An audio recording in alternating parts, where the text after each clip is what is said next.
pieces back together. The answer is freedom. Now, here's what I mean by that. When Wilfrid Laurier was asked, what is Canada's nationality 100 years ago, he couldn't answer based on the way most national leaders could. If you had been in Europe, you would have answered based on ethnicity or religion. You know, from France, you would have said French. In England, you would have said English.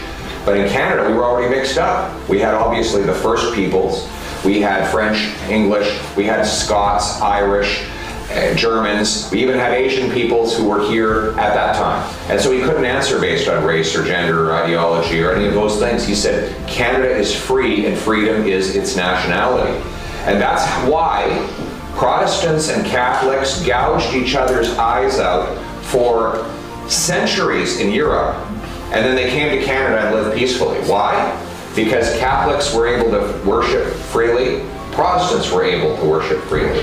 And the times in our history where we have made mistakes and where we have done wrong has been when the government has become too powerful and has taken away the freedom and the autonomy of the people. In every instance, all the historical wrongs in our history are the result of government using excessive force and power over the population. But by restoring freedom, we allow each individual, each group, each family, each community to live the lives that they choose to live. And in so doing, there's no reason to fight because everyone can do what they believe right. My purpose in politics is not to take power, but to give it back. To have a small government with big citizens.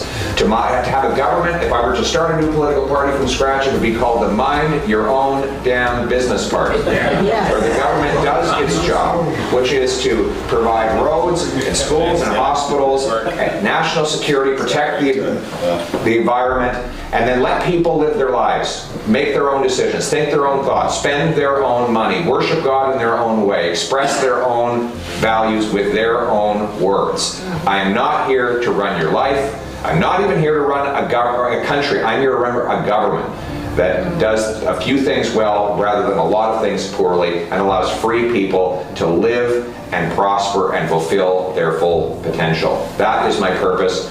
Let's make it happen. Let's bring it home.